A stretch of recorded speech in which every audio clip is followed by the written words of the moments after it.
ओम शांति। आज की मुरली का सार।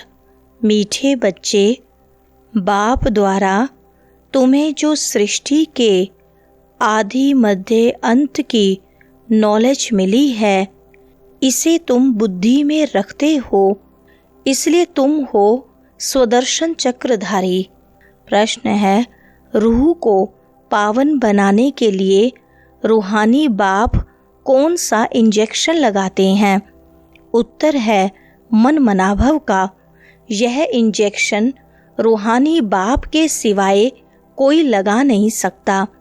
बाप कहते हैं, मीठे बच्चे, तुम मुझे याद करो, बस याद से ही आत्मा पावन बन जाएगी। इसमें संस्कृत आदि पढ़ने की भी जरूरत नहीं है। बाप तो हिंदी में सीधे शब्दों में सुनाते हैं। रूह को जब यह निश्चय हो जाता है कि रूहानी बाप हमें पावन बनने की युक्ति बता रहे हैं, तो विकारों को छोड़ती जाती है। सुनते हैं मुख्य पॉइंट्स। पहली पॉइंट, अब ड्रामा पूरा होता है, वापस जाना है, इसलिए कहते हैं मुझे याद करो तो तुम्हारे विकर्म विनाश होंगे। इसको ही संस्कृत में कहते हैं मन मनाभव। बाप ने कोई संस्कृत में नहीं कहा है, बाप तो इस हिंदी भाषा में समझाते हैं।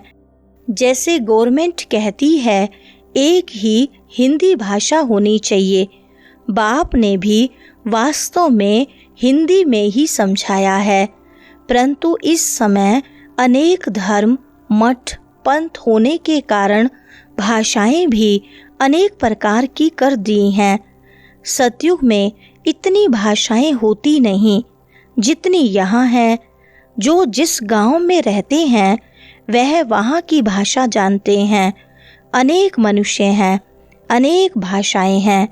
दूसरी पॉइंट, आत्मा को ज्ञान रहता है यह सृष्टि चक्र कैसे फिरता है। वह फिर श्री कृष्ण को, विष्णु को स्वदर्शन चक्र दे देते हैं। अब बाप समझाते हैं, उन्हों को तो नॉलेज थी नहीं। सृष्टि के आदि मध्य अंत का नॉलेज बाप ही देते हैं। यह है स्वदर्शन चक्र। बाकी कोई हिंसा की बात नहीं जिससे गला कट जाए, यह सब झूठ लिख दिया है। यह नॉलेज बाप के सिवाय कोई मनुष्य मात्र दे न सके। जो बाप की महिमा है वह देवताओं की भी नहीं। बाप तो राजयोग सिखा रहे हैं, ऐसे नहीं कहेंगे। बच्चों की भी वही महिमा है जो बाप की है। बच्चे फिर भी पुनर्जन्म लेते हैं। बाप तो पुनर्जन्म में नहीं आते हैं। भगवान वह सदा पावन है। बच्चे पावन बन फिर पतित बनते हैं। तीसरी पॉइंट, शांति धाम को मुक्ति, सुख धाम को जीवन मुक्ति कहा जाता है। मुक्ति तो सबको मिलती है, जीवन मुक्ति जो पढ़ेंगे उनको मिलेगी। सतयुग में सिर्फ एक ही भारत खंड था, लक्ष्मी नारायण का राज्य था। बाबा ने समझाया है, लक्ष्मी नारायण के मंदिर सबसे जास्ती बनाते हैं। बिड़ला आदि जो मंदिर बनाते हैं वह यह नहीं जानते कि लक्ष्मी नारायण को यह बादशाही कहाँ से मिली, कितना समय राज्य किया, फिर कहाँ चले गए, कुछ भी नहीं जानते। तो जैसे गुड़ियों की पूजा हुई ना, इसको कहा जाता है भक्ति। आपे ही पूज्य, फिर आपे ही पुजारी। चौथी पॉइंट, अभी तुम बच्चे नई दुनिया के लिए तैयारी कर रहे हो, कौड़ी से हीरे मिसल बन रहे हो। भारत कितना साल्वेंट था, दूसरा कोई धर्म नहीं था। अभी तो अनेक धर्म हैं। अब रहमदिल बाप को याद करते हैं। भारत सुख धाम था, यह भूल गए हैं। अब तो भारत का क्या हाल है, नहीं तो भारत हेवन था। बाप का जन्म स्थान है ना, तो ड्रामा अनुसार उनको तरस आ जाता है। भारत तो प्राचीन देश है। कहते भी हैं बरोबर क्राइस्ट से 3000 वर्ष पहले भारत स्वर्ग था और कोई धर्म नहीं था। अभी यह भारत बिल्कुल पट आकर पड़ा है। गाते तो हैं भारत हमारा देश सबसे ऊंच था।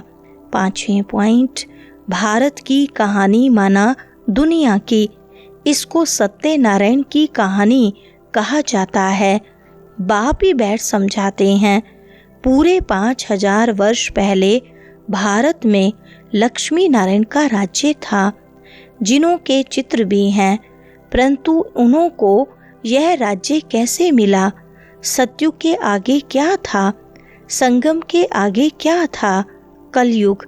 यह है संगम युग, जिसमें बाप को आना पड़ता है, क्योंकि जब पुरानी दुनिया को नया बनाना हो तभी मुझे आना पड़ता है, पति दुनिया को पावन बनाने। मेरे लिए फिर कह दिया है सर्वव्यापी, युगे युगे आता है, तो मनुष्य ही मूंझ गए हैं। संगम युग को सिर्फ तुम जानते हो। तुम कौन हो? बोर्ड पर लिखा हुआ है प्रजापिता ब्रह्मा कुमार कुमारी। ब्रह्मा का बाप कौन? शिव ऊंचते ऊंच। 6 पॉइंट, शास्त्रों में है जिस्मानी ज्ञान, रूह को ही ज्ञान चाहिए। रूह ही पतित बनी है, उनको ही रूहानी इंजेक्शन चाहिए। बाप को कहा जाता है रूहानी अविनाशी सर्जन। वह आकर अपना परिचय देते हैं कि मैं तुम्हारा रूहानी सर्जन हूँ। तुम्हारी आत्मा पतित होने के कारण शरीर भी रोगी हो गया है। तुम भी समझते हो, बरोबर हम नरकवासी थे, अब नरक का भी अंत है। भारतवासी इस समय रोरव नरक में पड़े हैं, लड़ते झगड़ते रहते हैं। अब बाप स्वर्ग में ले जाने लायक बनाते हैं, तो उनका मानना चाहिए। अपने धर्म शास्त्र को भी नहीं जानते हैं, बाप को ही नहीं जानते। 7वें पॉइंट, बाप कहते हैं मैंने तुमको पतित से पावन बनाया था, न कि श्री कृष्ण ने। श्री कृष्ण तो पावन नंबर 1 था। उनको कहते भी हैं श्याम सुंदर। श्री कृष्ण की आत्मा पुनर्जन्म लेते लेते अब श्याम बनी है। काम चिता पर बैठ काले बने हैं। जगदम्बा को काली क्यों दिखाते हैं, यह कोई नहीं जानते हैं। जैसे श्री कृष्ण को काला दिखाया है, वैसे जगत अम्बा को भी काला दिखाते हैं। अब तुम काले हो, फिर सुंदर बनते हो। तुम समझा सकते हो, भारत बहुत सुंदर था। सुंदरता देखनी हो तो अजमेर में देखो। स्वर्ग में सोने हीरे के महल थे, अभी तो पत्थर भीतर के हैं, सब तमो प्रधान हैं। 8वें पॉइंट, यह कोई मनुष्य नहीं पढ़ाते हैं, तुमको मुरली कौन सुनाते हैं? शिव बाबा परम धाम से आते हैं पुरानी दुनिया पुराने शरीर में। कोई को निश्चय हो जाए तो फिर बाप से मिलने के सिवाय रह न सकें। कहें पहले बेहद के बाप को तो मिले, ठहर नहीं सकेंगे।